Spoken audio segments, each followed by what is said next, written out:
बेहतरीन किताब आलम दीन हज़रत अल्लामा व मौलाना साईं नईम गवाह के बेहतरीन किताब ॿुधाईंदा चओ सुभान अल्लाह। सुभान अल्लाह घटि था कयो सुभान अल्लाह जे रुतबे जी अवांखे ख़बर हुजे न त तव्हां एॾियूं रड़ियूं कयो ऐं ॿियो अॼु त वरी मुंहिंजे महबूब अलैहिस्सलाम जे पाक बचड़नि जी शहादत आहे। इंशाअल्लाह अवां जो कमु आहे सुभान अल्लाह चवणु। क़यामत जे ॾियारे मदीने वारे साईं जा बचड़ा अवांखे हथ खां वठी वेंदा। तव्हां मुंहिंजे ज़िक्र में हिकिड़ो दफ़ो सुभान अल्लाह कयो। केडी मेहरबानी पंहिंजे करे असां अर्ज़ु रखंदासीं हज़रत अल्लामा व मौलाना साईं मोहम्मद नईम मंगूर के त मुंहिंजे महबूब अलैहिस्सलाम जे पाक बचड़नि जो असांखे ज़िक्र ॿुधाए। नारे तकबीर, नारे रिसालत, नारे तहकीक, नारे हैदरी। अली जो नारो घटि था मोमिन मां सम्झा तो घटि थी वियो अलाए जब बस आखिरी ॾींहुं हुयो छा। नारे हैदरी।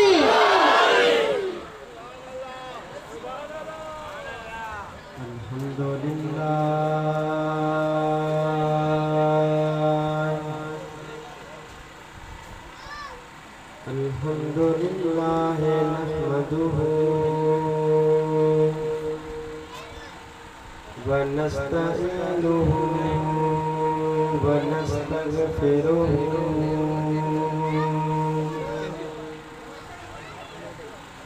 व नु'मिनु बिही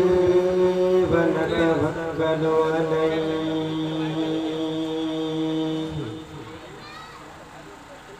व नऊज़ु बिल्लाहि मिन शुरूरि अनफुसिना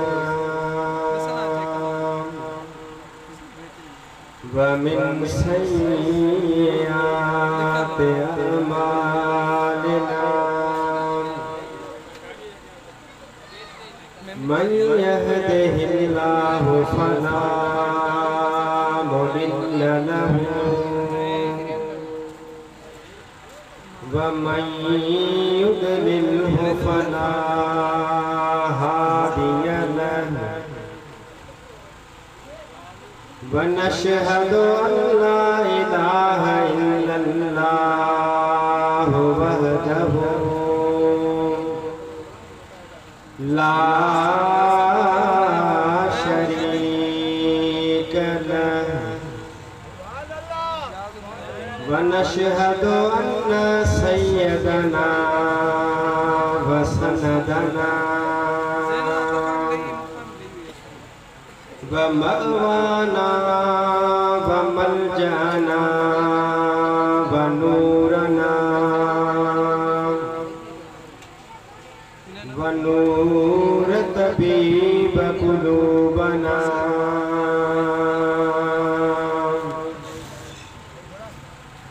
व नूर अव्वलिना व नूर आखिरिना व नूर ज़ाहिरिना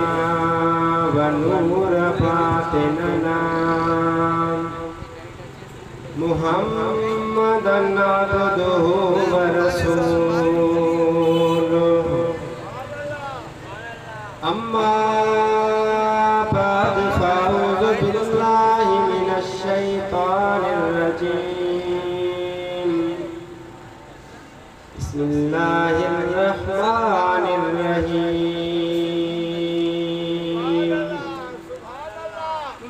कुल ला असअलुकुम अलैहि अजरन इल्लल मवद्दत फिल कुर्बा आमन्तु बिल्लाहि सदक़ल्लाहु मौलानल अज़ीम बिबरकति इन्नल्लाह व मलाइकतहु युसल्लूना अलन नबी या अय्युहल्लज़ीना आमनू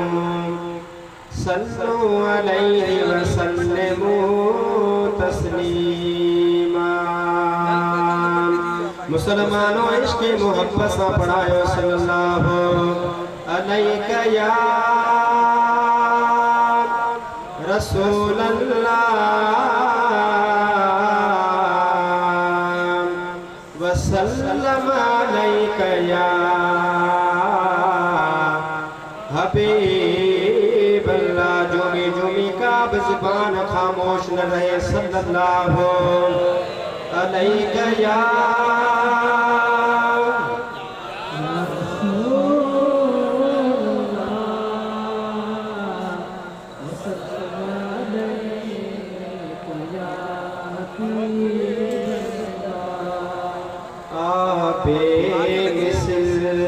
महबूब हक खलके खुदा जहले खलक खादिम सदर जिन्नो मलक बलगल उला बेकमालिही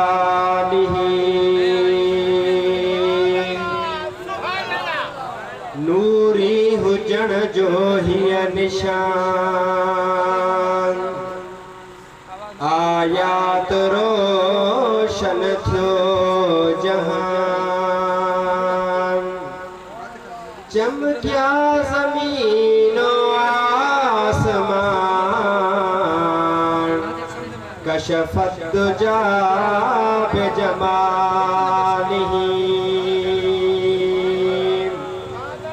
नूर आका दर असल नूरी सदर सारो नसल सीरत ऐं सूरत बेमिसल हसनत जमीउ फिसालिही आजिज़ उन जो गुलाम वा पढ़ दो सला तो सलाम हिय विरद सुबह शाम सल्लु अलैहि वालिही सल्लल्लाहु अलैका या रसूल अल्लाह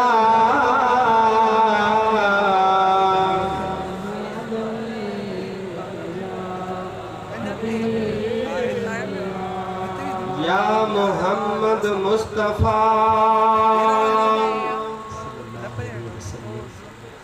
हम सब कुर्बान तेरे नाम पर पाक सच्चा दीन तेरा हो फिदा इस्लाम पर कोई नबी पैदा न हुआ तुझसा न होवेगा कभी जो नबी पैदा हुए खादिम बने तेरे सभी बिटदणी फरमायो जे पोखणी अथई त पोख अल्लाह न तवी दई मुंद चढ़े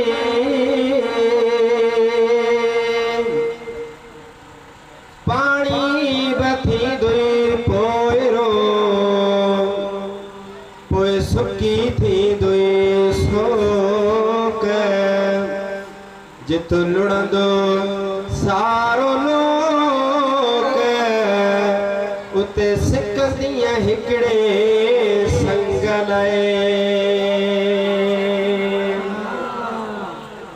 करबला जे पिड़ में खीमा खोड़ियाऊं जंग यजीद सामूं जुम्बी जोड़ियाऊं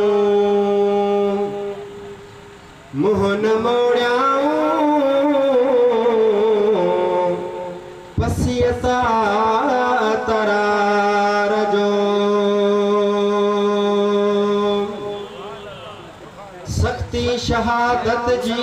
निसोरो इनाज के रित परू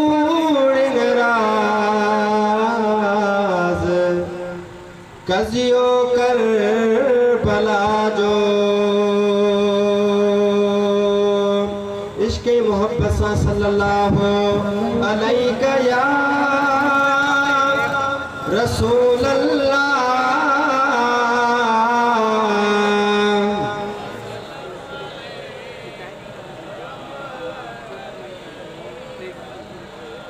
हम सलात खां बाद में मुझा मुअज़्ज़ज़ सामीन इकराम स्टेज ते वेठल उलमाए जी वकार सना खान मुस्तफ़ा ऐं हेठि मिट्टीअ ते वेहण वारो अस्सलामु अलैकुम व रहमतुल्लाहि व बरकातुहू। दोस्तों अजो के हिन प्रोग्राम जी निस्बत खां यकीनन तवां असां सब वाकिफ़ आहियूं। अज जेको ॾींहुं गुज़रियो 10 मुहर्रमुल हराम अज 11 जी रात आ। अजो के ॾींहुं 10 मुहर्रमुल हराम ते मुसलमानों हिकड़ी गाल याद रखो, तमाम ऐं असां हिन महफिल में मौजूद सब मानू हे अल्लाह जो वडो खुसूसी करम इनायत ऐं मेहरबानी आ जो तुझो मुझो ईमान आ त कख पन ब अल्लाह जे हुकुम खां सवाए हरकत नाहे कंदो। तमां घरा निकली आया हो ऐं दिल में इहो इरादो करे आया हो त दिलबर हबीब जे बचड़न जो शान बुधण वञूं था। इहो पंहिंजी मर्जी सां न आयो ही अल्लाह जे महबूब तोखे चूंडियो आ। मां तोखे मुबारकबाद पेश तो कया, एड़ी पाक महफिल में आयो ही, एड़ी पाक मजलिस में आयो ही। अदा रब के वास्तो ॾाढो प्यारो थियो। आखिर में तू ऐं मां पांजो खाली झोलड़ियों ऐं खाली हथड़ा अल्लाह जी रहमत में उम्मीद रखी करे जड़ा हथड़ा खणंदासी अल्लाह के पांजे महबूब ऐं महबूब जे बच्चन जो वास्तो ॾींदासी। यकीन कर उथंदासी त पांजी खाली झोली रहमत सां भरे पो उथंदासी। अदा रब के का बि हिक अदा पसंद ईंदी आ, उन अदा जे करे सॼो इंसान सोन लगंदो आ। अलाए जे छा में राज़ी आ, अलाए जे कंहिंसां राज़ी आ। बिटाई फरमायो अघे त पा न त मणन खे मोट, अॼु हे मतां तुंहिंजो वेहण रब करीम खे वणी वञे। अॼु जेका तूं पंहिंजे दिल जे अंदर दिलबर हबीब जे बचड़न जी मोहब्बत रखी बैठो ही, ए मुसलमान या मोहब्बत वडे कमाल वारी आ। हिन पूरी कायनात के अल्लाह याद रखो, ही पूरी कायनात इंसान जी मोहताज आ। हे तव्हां जा बंगला, हे तव्हां जूं गाड़ियों, हे तव्हां जूं ज़मीनों, सब कुछ इंसान जो मोहताज आ। जेकॾहिं इंसान न हुजे हा न ये गाड़ियों कम जूं, न बंगला कम जा, न तव्हां जूं ज़मीनूं कम जूं। ऐं याद रखो जेड़े तरीक़े सां ये सब शयूं इंसान जो मोहताज हिन, एड़े तरीक़े सां इंसान बि मोहताज आ पंहिंजी दिल जो। जैके गाल समझ में आया सुभान अल्लाह चलो। अदा अख न हुजे, दरअसल गाल या त असां जो मुआशरो सिर्फ बुधण ऐं बुधाइण जो शौकीन आ। अमल अन्या का टी मखलूक कंदी असा बुधाण वारा भी ये सोचींदा हूं ऐं बुधण वारा भी ये सोचींदा आहिन खुदा जे वास्ते अज दिल जो अखियूं खोले वेह अज दिल जा कन खोले वेह जिंदगी ते को भरवसो ना है जिंदगी ते को एतबार कोन्हे को कुल्लो नफ्सिन जायकतुल मौत हर साह वारी शे के मौत जो जायको चखणो पवंदो अदा खबर कान्हे का इन प्रोग्राम का बाद में घर पहुंचूं वाला है न पहुंचूं जिंदगी ते को भरवसो ना है अदब वारी जिंदगी गुजार त बेड़ा पार थी पवनी इंसान जी अख न हुजे त जिंदा रही सके थो हा या न हथ न हुजे पैर न हुजे तब जिंदा रही सके थो पर जे दी इंसान जी दिल बिही वई उन दी इंसान भी खत्म थी वेंदो पूरी कायनात मोहताज इंसान जी ऐं इंसान मोहताज पंहिंजी दिल जो आई अदा या दिल मोहताज थव मदीने वारे मीर जह दिल में मदीने जे ताजदार जो प्यार ना है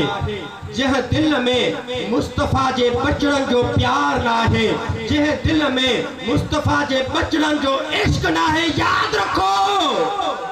उन जे कलमे ते भी एतबार ना है याद रखो ए मुसलमानों सिर्फ नारन जा शौकीन न थियूं सिर्फ गालियुन बुधण जा शौकीन न थियूं खुदा जे वास्ते एड़ियुन महफिलुन के ये अजायो न समझो हे महफिलियूं वडियूं कारगर थव ऐं जडे कब्रुन जे अंदर वींदासीं पो सोचींदासीं काश पंहिंजी जिंदगी बर्बाद न कयूं हा दुकानन में होटलन में जमीनुन में अजायुन कचहरियुन में काश अल्लाह वरी एक दफो जिंदगी दे त असां पंहिंजी जिंदगी दीन जे अंदर गुजारे छॾियूं ए मुसलमानो ए दिल पर नबी जे मथा कलमे पढ़ण वारो अल्लाह ताला जी ज़ाते बाबरकात पंहिंजे पाक कलाम जे अंदर इरशाद फरमायो कुल्ला असलुकुम अलैहि अजरन इल्लल मवद्दत फिल कुर्बा तवज्जो अल्लाह फरमायो कुल ए मुझा महबूब पंहिंजी पाक ज़बान सां फरमा सैयद जात सा प्यार सैयद सा इश्क सैयद सा मोहब्बत सैयद जो अदब याद रखो या हिकड़ी शेब बड़े मंजिल ते पहुंचाए छॾी आहे एक बादशाह ऐलान कयो त मुझे हिन पहलवान के जेको मल मारी दो मां उनखे हीरा मोती लाल जवाहर दींदुसि त हिकु सैयद ज़ादी जेका गरीब आहे पंहिंजे मुड़स खे थी चवे त गरीब आहियूं पंहिंजी सॼी ज़िंदगी गुरबत में गुज़ारी आहे अॼु बादशाह ऐलान कयो आहे त जेको मुंहिंजे पहलवान खे मल मारींदो मां उनखे पंहिंजे बादशाहीअ मां घणो कुझु अता कंदुसि उथ अॼु मल विड़ ॿुधो ए मुसलमानो ए दिल पर नबी जे मथां कलमे पढ़ण वारो सैयद ज़ात जो अदब करण वारा सैयद ज़ात जे मथां जान ॾियण वारा सैयद ज़ात जो एतराम करण वारा खुदा जी इज़्ज़त जो कसम मुसलमानो अल्लाह उन्हनि बाननि खे जेकी बाना सैयद जो अदब कंदा हन सैयद जो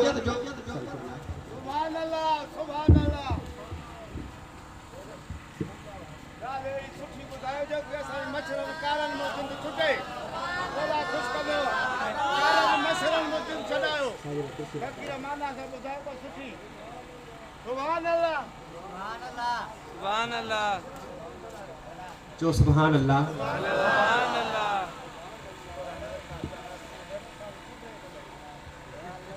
अर्ज पे कयम त सैयद ज़ात जी ताज़ीम अदब ऐं एहतराम सैयद ज़ादी थी चवे से त पांजी सजी जिंदगी गुरबत में गुजारी आ बादशाह ऐलान कयो वा उठ मल विढ़ मन के असा जा भाग खुली पवन त सैयद ज़ादो थो चवे मां मिस्कीन गरीब डुबरो कमजोर इन बादशाह जे पहलवान सा विड़ी किए तो सगा तो सैयद ज़ादी थी चवेस तो उठ अल्लाह ते रख जडे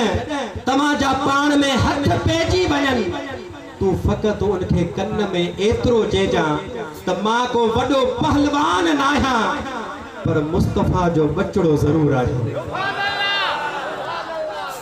अदा अन्या उहे इंसान पया हन अन्या उहे इंसान पया हन जन जे सदके ही दुनिया हले पई जडह वो सैयद ज़ादो कमजोर उन बादशाह जे पहलवान जे सामू आयो हथ विथऊं त सैयद ज़ादे कन्न में चयुस जे अदा मां को वडो पहलवान ना हां मां मलू नगड़ो आया पर गरीब जरूर आया सैयद जो बचड़ो आया उन पहलवान दिल में पक्को पह करे छड़ो त कदे ब सैयद जे मथा नाहे चढ़ो हथ पिया सैयद ज़ादे जे वो पहलवान हेठा थियो सैयद ज़ादो मथा किरो तमा सोचींदा हुंदव यो पहलवान केर हो अज दुनिया उनके हजरत जुनैद बगदादी जे नाले सा याद कंदी है जुनैद बगदादी के जो मकाम मिलो जुनैद बगदादी के जो मर्तबो मिलो ए जुनैद बगदादी के जो खुदा जो कुर्ब हासिल थियो फकत सैयद ज़ादे जो अदब करन सैयद ज़ादे जो एहतराम करन जे करे अल्लाह जुनैद बगदादी के पंजो वली बनाए छे तो मुसलमानों याद रखो सैयद जी ताज़ीम उठी भी ही उन जो एहतराम करन मां अर्ज करे चुको आया तो अल्लाह ताला जी ज़ाते बाबरकात के निस्बत डाडी महबूबा गालायो निस्बत डाडी महबूबा कुरान करीम में अल्लाह ताला जी ज़ाते बाबरकात फरमायो कुल्ला असअलुकुम अलैहि अजरन इल्लल मबद्दत फिल कुर्बा ए मुजा महबूब पंजी पाक ज़बान सा फरमाइन मदीने जा ताजदार जरा मक्के का मदीने हिजरत करे आया मदीने जे मानुन के कलमो पढ़ाया हक जी मार्फत हासिल थी बच्चन जे हकन जी खबर पई पाड़े वारन जे हकन जी खबर पई खुदा जी इज्जत जो कसमा मुसलमानो मदीने जा वडा तुजार वडा व्यापारी वडे पैसे वारा दिल पर हबीब जी दरबार में था अचन अर्सा कन या रसूल अल्लाह अल्लाह सा के वडी दौलत सा नवाजो वा अल्लाह सा के वडे कमाल सा नवाजो वा वडे पैसे वारा आए हो वडी दौलत वारा आए हो असा सब गॾजी तवा जी दरबार में आया हो वो जा साईं मक्को छड़े तवा मदीने आया हो असा के कलमो पढ़ायो थव बच्चन जे हकन जी खबर पई वरना त अग में न्याणन के जिंदा दफन करे छड़ीदा हासी हकन जी खबर कान होदी जेड़न झटन में पाजी जिंदगी गुजारे छड़ी थी असा सब गॾजी इन जे लाए आया हो मुजा महबूब तवा जेका शे चो असा ॾियण जे लाए तैयार आहियो दिल पर हबीब अञा खामोशी हा अल्लाह ताला जी ज़ाते बाबरकात जिब्राइल के मोकिलियो ए जिब्राइल वञ मुझे महबूब के चो कुल्ला असअलुकुम अलैहि अजरन इल्लल मवद्दत फिल कुर्बा ए मुझा महबूब पंजी पाक ज़बान सा फरमाइन ला असअलुकुम अलैहि अजरन मां मोहम्मद जो मक्को छड़े मदीने आयो आया जो तमा के कलमो पढ़ायो वा अवा में हक जी मार्फत आया अवा इंसान दाग में बोया पर इंसान नियत कान हुई अवा में इंसानियत आया बच्चन जे हकन जी तवा के खबर पईया पाड़े बारन जे हकन जी तवा के खबर पईया मां मोहम्मद इन जी का पुत्र तवा का कोन थो वठा इल्लल मवद्दत फिल कुर्बा पर बुधो ए मुसलमानो ए मुजा साबियो मुझे अहल बैत सा मवद्दत कंदा कयो तो सुभान अल्लाह इल्लल मवद्दत फिल कुर्बा तवज्जह इते मवद्दत जो लफ्ज़ आयो वा हालांकि मोहब्बत जो लफ्ज़ पर अची पे सकियो पर अदा मोहब्बत ऐं मवद्दत में फर्क आहे। जेको इंसान बे के सां मोहब्बत कंदो वा जैसा मोहब्बत हो करे वो जहान छड़े वने तो मोहब्बत करण वारो जिंदह रही सके थो पांजी जिंदगी सुकून वारी गुजारे सके थो लेकिन मवद्दत उनखे चइबो आहे ए वो आला किस्म है मोहब्बत जो त जैसा मवद्दत करे थो जेकर वो जहान छड़े वने तो उन जो जीण जंजाल थी वने त अहल बैत सां मोहब्बत न मवद्दत करण जो हुक्म मां नंढो मिसाल हमारी खिदमत में पेश कयां त पाणीअ सां मच्छीअ खे मोहब्बत नाहे मवद्दत आहे। जेकॾहिं तव्हां मच्छीअ खे पाणी मां ॿाहिरि कढंदव फतकी फतकी मरी वेंदी। अल्लाह फरमायो त अहल बैत सां मोहब्बत न मवद्दत कयो। हाणे तू पांजे अंदर छाती पा मां पांजे अंदर छाती पाया आया ये सिर्फ फकत नारा है या ता हुसैनी किरदार बा है या तू जो मुंजो किरदार इमाम हुसैन आली मकाम जा जेके तू मां नारा था हणऊ ए मुसलमानो जेड़े तरीके से याद रखो नमाज फर्ज रोजो फर्ज हज फर्ज ज़कात फर्ज एड़े तरीके से अहल बैत से मोहब्बत करण भी फर्ज। अम्मा आयशा सिद्दीका रज़ियल्लाहु तआला अन्हा फरमाए थी त मदीने जे ताजदार के एक कारी चादर जखे कमली चेबो आहे पाण वा चादर बेड़ा सुबह जो टाइम हो हजरत हसन आयो तो सुभान अल्लाह हसन मुर्तबा रज़ियल्लाहु तआला अन्हु आया मदीने के ताजदार हजरत इमाम हसन से उन चादर में दाखिल हुए सुम्मा जा हुसैन फअदखलहु मअहु वरे हजरत हसन सा गड सुने इमाम हुसैन के दाखिल फरमाया वो फातिमा आई उनका बाद में हजरत अली से आया ये चार तन बाद में आया उनका पेरा दिल पर हबीब हा एकड़ो तन मुस्तफा करीम जो चार तन बाद में आया टोटल गणा तन थिया गालायो पंच तन गणा तन थिया पंच तन मदीने जे ताजदार उन कारी कमलिया में पंच तन के चेहरी के उनन में लपेटे करे अल्लाह का दुआ घुरिया अल्लाहुम्मा हाउलाए अहल बैती मुझा मौला ही मुझो अहल बैता मो मोहम्मद इनन सा मोहब्बत हो गया ऐ जेको मुझे अहल बैत सा मोहब्बत तो करे मुझा मौला तू उनन सा मोहब्बत कर।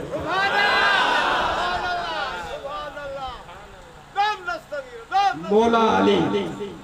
मुश्किल कुशा अदा मनीदा होता नहीं की के मनीदा वत मते कयो सुभान अल्लाह असा मनीदा अल्हम्दुलिल्लाह सबने के आयो मञण अलग गाला वरी उन्हन जी गाल मञण अलग गाला का समझ में अचे मना मौला अली जा नारा हणंदा मोहब्बत जो बे इजहार कंदा सी पर जिया मौला अली जिंदगी गुजारी इनी न कंदा सी नाराज थियो वने सुभान अल्लाह सुभान अल्लाह हिकड़े दी है शाम जे टाइम ते देर करे आया अम्मा खातून जन्नत तय्यबा ताहिरा साजिदा जाहिदा आबिदा याद रखो मदीने जा ताजदार जड़ा मेराज ते वया हा बैतुल मुकद्दस में 1,24,000 नबी मुस्तफा के इस्तकबाल के लाए बीठा हा पर अम्मा खातून जन्नत उवा है जे जे इस्तकबाल में नबियन जो इमाम हो दिल पर हबीब अम्मा खातून जन्नत के इस्तकबाल में उठी बीहंदा हा पांजी जगह ते बेहारिंदा हा पेशानी के चुमी दींदा हा पांजी उम्मत के सबक दा दन तो औरत की इज्जत इए कभी आ हर औरत जो पांजो मकाम आ मां जो दर्जो वा धीअ जो दर्जो वा भेण जो दर्जो वा अज सब हक विसारे चुका है खुदा जे वास्ते मुसलमानों ए मोमिनो ए आल बैत का मोहब्बत करने वालो हकन जी मार्फत हासिल कयो न्याणी जा हक थव भेनरुन जा हक थव मुझे नबी फरमायो त पी जे न्याणी जो मरी वने भा जॾहिं बि पंहिंजे भेण जे घर में वञे त हथे खाली न वञे साजन मौजूद आहिनि मां हिकिड़ो ॿियो बि शरीयत जो मसलो वाज़े करे छॾियां त ॾाज जेको तूं ऐं मां ॾींदा आहियूं इहो दिलबर हबीब जी शरीयत में नाहे वरसो वा जेको पी पांजी मिल्कियत छड़े थो वने जेतरा भार भेनरू उन मिल्कियत जी विरासत इए थी आहे याद रखो असा दाज देई करे चवंदा आहियूं सब हक अदा करे छड़ियासीं रोज़े माशर जवाबदार आहियूं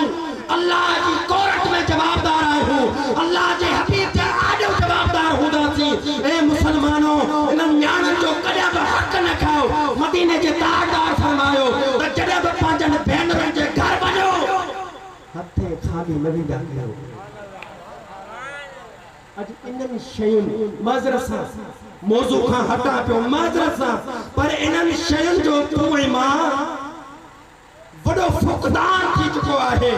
मुसलमानों जंहिं बि नबीअ जी जंहिं बि सहाबी जी जंहिं बि वलीअ जी तव्हां सीरत पढ़ंदव उन्हनि त बाबा पंहिंजा ऐं पंहिंजनि औलाद जा पंहिंजे पाड़े वारनि जे हक़नि जो वक़्त में वॾो ख़्यालु रखियो आहे तुंहिंजो मुंहिंजो ज़ोर निमाज़ ते निमाज़ फर्ज़ आहे रोज़ो हज ज़कात फर्ज़ आहे अदा इन खां बाद में कुछ पांजे जिंदगी जा ॿिया बि मक़ामात आहिनि कुछ अल्लाह जे नबी यूं ॻाल्हियूं बि सेखारियूं आहिनि अल्लाह जे महबूब अदा ही दिल तोखे ख़बर आहे त शिरक खां बाद में दुनिया जे तख़्ते ते वॾे में वॾो गुनाह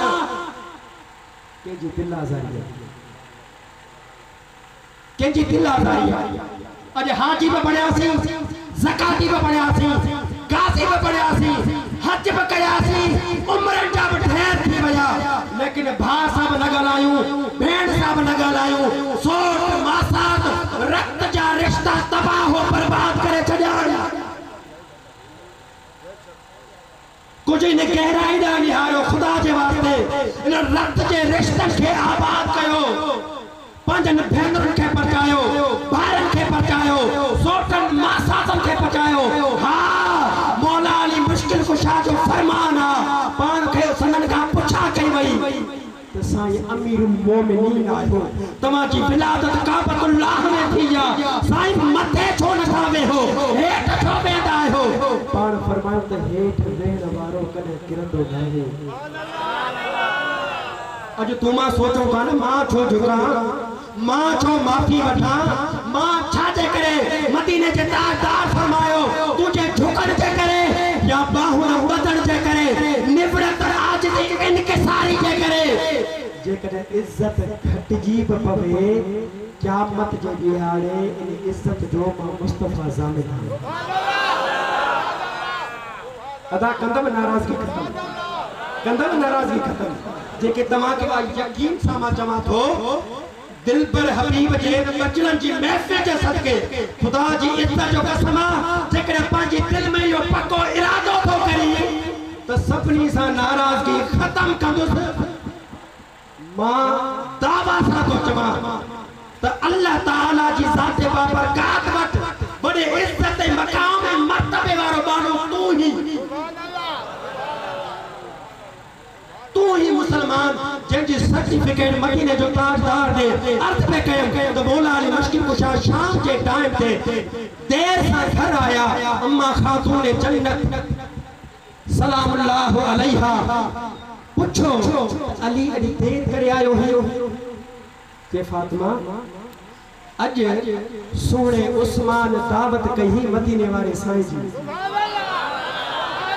बड़े आवाज से भैया पर मथे कहियो दावत कही मदीने के ताजदार जी अदा सब निस्बत मेरा बारा बैठा हूं तुझे मुझे घर ना मुर्शिद अचे त केडी खुशी दीजी हां जिते जे घर में नबियन जो इमाम अचे नबियन जो सरदार अचे सैयदुल अंबिया वल मुरसलीन अचे खुदा तो सहाबी के खुशी होती दुकान होती हजरत उस्मान गनी मदीने के ताजदार जी दावत कई मौला अली अम्मा खातून जन्नत के तो बुधाए जे पो के हबीब आया जड़ा वापस पे थिया त हजरत उस्मान गनी मदीने के ताजदार जा कदम पियो गणे छा पियो गणे कदम पियो गणे तो विखू केतरू थू मदीने के ताजदार पोते जो निहारियो तो उस्मान जे अखन मा पानी बहले पियो सारो कतार रोए पियो ए कदम बगणे पियो मदीने जा ताजदार पुछन सा उस्मान रोई छा जे करे थो जे या रसूल अल्लाह यो दिल में इरादो कयो हम त जड़ा हबीब मुझे घर में इंदा हबीब जे घर का वठी मुझे घर ताई जेतरा कदम थींदा मां ओतरा गुलाम वठी करे आजाद करे छड़ी जे हाली जे हा फातिमा अम्मा खातून जन्नत चयो अली तू वन बाबा जी खिदमत में दावत अर्ज रखिया हजरत अली चयो ए फातिमा घर में तो कुछ भी कोन है को फातिमा फरमायो ए अली तू वन मु फातिमा जो फरवसो रब की जात दिया जन जो अल्लाह की जात से फरवसे हुदोवा जन जो अल्लाह की जात से यकीन हुदोवा आज तू मा छो तो दर दर जो ठोकरो खाऊं बड़े रंगे तरंते एमएनए एमपी के तरंते देखा प्यादा खाऊं अदा अल्लाह कुरान में तो चबे या अय्युहल्लज़ीना आमनुस्तईनु बिस्सब्रि वस्सलात ए ईमान वारो मदद की तलब करो सब्र और नमाज के खां दा सब्र और नमाज का अल्लाह ताला ईमान वारन सा मुखातिबा अम्मा आमना जो फरवसो अल्लाह जी जात अज तुझो मुझो ईमान इतरो कमजोर थी चुको हा त बिन रुपन वारी टिक्की ते दी यकीन आ बिना डोर ते या पुलिस स्टान ते पर कुरान की आयत पे वो यकीन कोने मुसलमानों को जो सुजागी कयो ये ईमान जो कमजोरी हिन सब जे जे करे तू मां बीमारी ना गिरफ्तार हूं अम्मा खातून ने जन्नत फरमायो ए अली तू वन मुझो फरवसो रब की जात सुबह दिया हजरत अली से दिल पर हबीब जी खिदमत में दावत अर्ज रखन जे लाए आयो वा थोड़ा अम्मा खातून ने जन्नत मुसल्लो लगायो वा बरकत नफल पढ़ी सलाम कराए दुआ जे लाए हजरा थी खणे रोई करे थी जबे मुझा मौला आज तुझे महबूब जी दावत कइया घर में कुछ भी कोने को आज मु फातिमा जी लज रख जा जो सुभान अल्लाह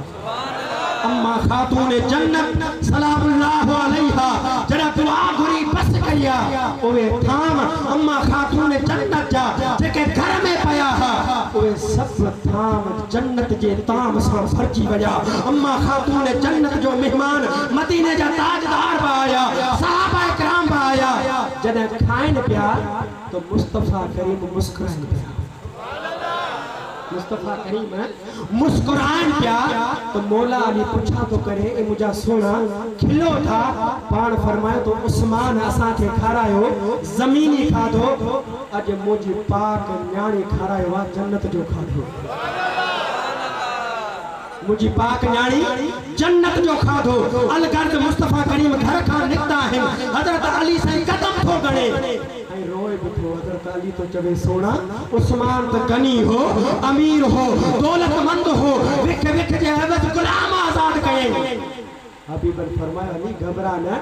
मुझे पाक न्याणी फातिमा के हाथ दे जा तुम मुस्तफा जे हिकड़े हिकड़े कदम जे एवज अल्लाह 10,000 उवे शख्स जन जे मथा जहन्नम वाजिब थी चुकिया मु मुस्तफा जे कदम कदम जे एवज अल्लाह ताला जन्नत जो ऐलान करे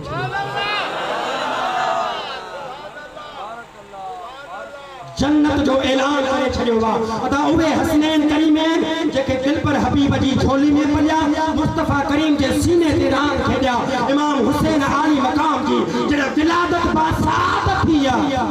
अदा तू जमी मां जमा तुझो मुझो औलाद जमे त पाड़े जे मस्जिद जे इमाम के वठी दा हूं दादा आजाद जो टुकड़ो जावा नानी गाया पर सलाम कुर्बान हुसैन तुझे मकाम का कुर्बान हुसैन तुझे शान का कुर्बान हुसैन तुझे मर्तबे का जो सोने हुसैन के आसान नबियत जो सरदार पे थोड़े सजे कन में आजान खबे कन में तकबीर हुसैन नालो अल्लाह के तरफा आयो सत्ते दी ते मदीने जे ताजदार अकीको कयो ए मुसलमानो एडो प्यारो दिल पर हबीब खे एडो दिल वारो जो दिल पर हबीब मुस्तफा करीम जी जाते बाबरकात हसनैन करीम जो कदे रोण जो आवाज अचे जो मदीने जा ताजदार यकदम खातून जन्नत जे खाई रहा ए फातिमा इनन के रोवारी दी न कर इनन जो रोण मुस्तफा का बर्दाश्त न थी दो इनन जो रोण मु मुस्तफा का बर्दाश्त न थी दो 29 रमजान काई रमजान 29 अम्मा खातून जन्नत वटाए अम्मा अज पाड़े में ओड़े में दिसी आया हूं सबनी नवा कपड़ा वरता है अम्मा असा से लाए अना ते कपड़न जो इंतजाम न थियो वा याद रखो ए मुसलमानो सुबह के टाइम ते अम्मा खातून जन्नत फजर की नमाज का बाद में दरवाजो खड़ो के जे अहल बैत जो दर्जी के अहल बैत जो दर्जी अम्मा साण में कपड़ा वरता पुठिया दिल पर हबीब आया पान फरमायो फातिमा इन शख्स के सुञाते जे न बाबा मां दरवाजो न खड़कायो पुछो मास केर जे आल बैत जो दर्जी हां मुस्तफा मुस्कुराए फरमायो फातिमा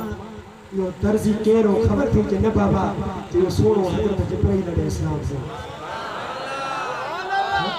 जंजा कपड़ा जन्नत में अचन इमाम हसन इमाम हुसैन न रही पाण में कुश्ती मल था बिड़न तो मुस्तफा करीम गोडा भनी हजरत इमाम हसन के गुरत पे सेखारे तो फातिमा पे चवे बाबा बडो ब हसन तमा गुरु पे उनके था सेखारो तो दिल पर हबीब फरमायो फातिमा परेशान न थी जेकर मां हसन के तो बुधाया तो हुसैन के जिब्रील पे तो बुधाए हुसैन के जिब्राइल पे तो बुधाए अल गर्ज ए मुसलमानो मुख्तसर खाको मां तमाजे ज़हन में तो रखा तो 28 रजब ते सोने इमाम हुसैन आली मकाम मदीनो छडियो काई रजब ते दा काई रजब ते मदीनो छडण मदीनो छडण सवालो ना है जेके हाजी या उम्रे करण वारा 40 नमाजों पढ़ंदा हैं तो रोई रोई मदीनो छड़ींदा हैं पर जे जिंदगी जा 56 साल मदीने में गुजारिया हुजन अदा उनके मदीनो छड़न सोलो न हूंदो 28 रजब ते मदीने पाक मां निकता हैं 3 शोबान ते मक्के पाक मां पहुता मक्के पाक में पहुता हैं आई 8 जुल हज ते पाण एहराम बधऊं हज जे लाए पर साईं के बुधायो वयो त साईं यजीदी इन हज जे बड़े हुजूम में मता कुछ मारो मोकले अमा जी जान के नुकसान पहुंचे त पाण उन सागे एहराम सा उम्रो करे हज जे इरादे के खत्म करे छड्यो ऐ सोनो इमाम हुसैन आली मकाम इन 58 56 साला में 25 पैदल हज कया हा गाना दा 25 पैदल हज सुन इमाम हुसैन आली मकाम कया हा ए मुसलमानो ए आल बैत सा मोहब्बत कर बारो 8 जुलहज ते सुन इमाम हुसैन आली मकाम मक्को भी छड्यो मदीनो ऐ मक्के छड़ जो सबब को ॿियो न हो फ़क़त इहो सबब हो त इन नाने जे शहर में मां रत वहण नथो चाहियां पंहिंजे नाना जे दीन के बचाइण जे लाइ ए मुसलमान तुझे तो वार के भी तकलीफ कान आई तो के मुखे तो हर शे ठई ठुकी मिली मस्जिद ब कुरान ब नमाज ब याद रखो ये सब कुछ सदको सुने इमाम हुसैन आली मकाम जो था मुहर्रमुल हराम ते करबला जे सर जमीन ते पहुता हिन ऐं 7 तारीख़ खां संदन जो पानी बंद थियो आहे। यजीदी काफ़िलो 22,000 ते मुश्तमिल हो। 10 जी रात सुने इमाम हुसैन आली मकाम सभिनी पंहिंजनि दोस्तनि खे कढी करे फरमायो ॿुधो ए यजीदी मुझे जान जा प्यासा आहिनि मां हुसैन तव्हां खे दिल सां इजाज़त थो ॾियां तव्हां वञी पंहिंजनि बचड़नि सां मिलो ऐं पाण ईअं चई करे ऐं ॾीए खे विसाए छॾियो। थोड़ी देर खां बाद में वरी ॾीए खे ॿारियूं त सभु जो सभु सहाबी वेठा पर अखियुनि मां ज़ारो क़तार पाणी पियो हले। हबीब बिन मज़ाहिर जंहिंजी उमिरि 70 साल आहे रोई करे तो चवे सुणा हुसैन असांजे जिस्म जा असांजे हॾनि जा भली सभई टुकड़ा टुकड़ा थी वञनि पर सोना हुसैन तोखे अकेलो कोन छॾींदासीं तोखे अकेलो कोन छॾींदासीं असां रोज़ माशर तुंहिंजे नाने जे साम्हूं कहिड़ो कंध खणंदासीं। ए मुसलमानो मोहब्बत इनखे चइबो आहे प्यार इनखे चइबो आहे। नहीं जी सजी रात नमाज कुरान जी तिलावत एड़े मौके ते दुश्मनन जो घेरो हुजे तू मां थोड़ो बुखार थे तो नमाज छड़े दियो थोड़ी तकलीफ थे तो नमाज छड़े दियो डी गरम थे तो रोजो छड़े दियो आयू वडा हुसैनी आयू वडा मौला अली सा प्यार करने वाला अदा कोले फेल में फर्क न हुजे कोले फेल में फर्क न हुजे जेका गाल तुझी ज़बान ते हुजे तुझे अमली जिंदगी में उहे गालियूं हुजन। ए मुसलमानो सुनो इमाम हुसैन आली मकाम तेरे 10 मुहर्रम अल हराम जो ॾींहुं थियो सुबह जे टाइम ते फजर जी आज़ान सुने इमाम अली अकबर गिनी सुने इमाम हुसैन आली मकाम जमायत कराई फजर जी नमाज का बाद में जब सुबह जो टाइम थियो उन्हनि ज़ालिमन जे तरफा फकत हिकड़ी गाल हुई या यजीद जे हथ ते बैत कयो या जंग जे लाइ तैयार थियो सुन इमाम हुसैन आली मकाम फरमायो सरदाद नदाद दस्त दर दस्त यजीद मां पाजो सिर ते ॾेई सघां थो पर पाजो पाक हथ यजीद जे पलीत हथ ते नथो रखी सघां। कलमा हक चवण अज तू मां डिजंदा हूं मता जमीन खसजी वने मता गोठ मां लड़े वणियो अदा इमाम हुसैन आली मकाम पंजन चाहींदड़न खे कलमा हक करबला जे मैदान में सिखारियो। इमाम अली अकबर इमाम अली असगर हजरत कासिम जो 16 सालन जो भाटियो है इमाम हुसैन आली मकाम जो जना निकरे तो इमाम हुसैन तो चवे तो मुझे भाजी निशानियां इमाम अली हजरत इमाम कासिम तो चवे तो मुझा साईं बाबा मुखे हिकड़ो तावीज़ दिनो हो ते जडे ब तुझे चाचे हुसैन के मथा को दुखियो वक्त अचे तो पोइ तावीज़ के खोल जा खोलियो तो उनमें ये लफ्ज लिखल हा जो तो सुने इमाम हुसैन आली मकाम जी शहादत की खबर मदीने के ताजदार अगवाटे नहीं छड़ी ही या पेशन कोई अज में थल ही सब कुछ थी पे सजो हजरत इस्माइल अलैहिस्सलाम हजरत इब्राहिम जो फर्जंद हजरत इस्माइल अलैहिस्सलाम पैर जी खुड़ी थियो हाने तो जमजम निकरी थो अचे अदा जेकॾहिं मुस्तफा जो बचड़ो पानी के हुक्म करे हाथ छा पानी न अचे हा पर छा हो रब जी रज़ा ते राज़ी रहा रब जी रज़ा ते राज़ी रहा तुझो मुझो यो हर गाल में हर तकलीफ में जेका दाह कंदा आहियूं मुसलमानों याद रखो मदीने जे ताजदार जी हदीस आ तो मोमिन जे लाइ जेकॾहिं नेमत मिले तब उन जे लाइ भलाई आ जेकॾहिं आज़माइश अचे तब भलाई आ। मुस्तफ़ा करीम खां पुछा कई वई महबूब कीअं पाण फरमाए तो जॾहिं का नेमत मिलंदी अथसि तो शुक्र कंदो आहे ऐं जेकॾहिं का तकलीफ़ ईंदी अथसि त सब्र कंदो आहे तकलीफ इंदी तस सब्र कंदो आहे। ए मुसलमानो यके बाद दीगरे हजरत इमाम अली असगर जो 6 महीना जो वा तारीख लिखे थी इमाम अली असगर के जो तीर लगो वा वो तीर संदन जे कत खां वडो 71 जणन जा लाश खान या का मामूली गाल काने का या का मजाक ना है अदा कुछ गालियों करण जो हो जो है कुछ महसूस करण जो हो जो है हे करबला जो वाक़ियो महसूस करण जो वा याद रखो ए मुसलमानों जरा सुन इमाम हुसैन आली मकाम के शहादत मिली आ नेज़े ते सिर मुबारक मथे थियो वा तब सिर मुबारक में आवाज तो चे यासीन वल कुरानिल हकीम इन्नका लमिनल मुरसलीन एड़े मौके ते नमाज बना छड्यूं कुरान बना छड्यूं सब्र बना छड्यूं ऐ पर्दे जो तहफ्फुज कयूं हर एक बचड़े के खणी जड़े हुनजे लाश के खणी पे अचन मथे करे खणी चे पियो अल्लाहुम्मा रब्बना तकब्बल हाज़ल कुर्बान मुझा मौला मुझे ही कुर्बानी पे पंजे बागे आजा में कबूल मंजूर फरमा इमाम अली असगर हुजे इमाम अली अकबर हुजे हजरत इमाम कासिम हुजे हजरत अब्बास हुजे सपनी जे ला अखिन में पानी जरूर पे हले लेकिन उन लाशन के मथे खणी चे पियो मुझा मौला मुझे ही कुर्बानी पे पंजे बागे आजा में कबूल मंजूर फरमा ए खीमे में अचन पिया तो सब्र की तलकीन पिया कर सलामा इन वक्त पर परतो रहो परतो से कह रहा हूं इन करबला जे सजे वाक़े मां तोखे मुखे पर्दे जो हुक्म मिलियो नमाज जो हुक्म मिलियो सब्र जो हुक्म मिलियो ऐं हक चवण जो हुक्म मिलियो ए मुसलमानों इन हुसैनी किरदार जी तारीख जो मुतालो तो कजे तो खुदा के वास्ते मुसलमानों जेकर पक्का ऐं सच्चा हुसैनी आहियो तो सुन इमाम हुसैन वारो किरदार ब अचण घुर्जे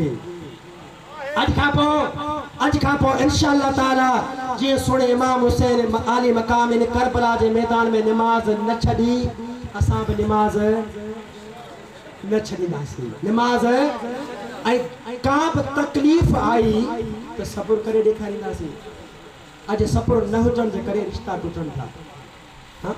जेकर पुट तेज आ पी सब्र करे वने पी तेज आ पुट सब्र करे वने भा गालाए तो वने सब्र करे वने अल्लाह तो फरमाए इन्नल्लाह मअस साबिरीन मा अल्लाह सब्र करण वारन सा गड आया शाल अल्लाह ताला जी जात बाबरकत असा वा सबरी के तान पैत सा पक्की सच्ची निस्बत ए मोहब्बत अता फरमाए ए उन जे फरमुदात ते अमल करण जी तौफीक अता फरमाए जी उन जिंदगी गुजारी आहे एड़े तरीके सा जिंदगी गुजार जी तौफीक अता फरमाए वा आखिर दावाना अल्हम्दुलिल्लाह आलमीन अस्सलामु अलैकुम व रहमतुल्लाहि व बरकातहू एक दफो अलहम्द टे दफा कुल शरीफ अव्वल आखिर दुरूद शरीफ पढ़ो तो साईं दुआ फरमाओ मुस्तफा जाने रहमत लाखों सलाम मुस्तफा जाने रहमत लाभ शमए बज़ में हिदायत ला जिसानी घड़ी चमकाते बाग चाँद जिसानी घड़ी चमकाते बाग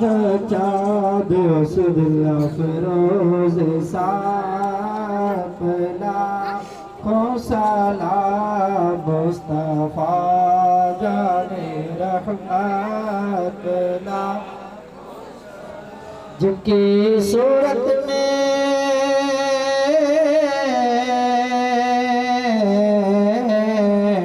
मौला के जलवे मिले जिनकी सूरत में मौला के जलवे मिले उनकी नूरानी सूरत पे लाखों सलाम मुस्तफा जाने रहमत लाखों सलाम सलाम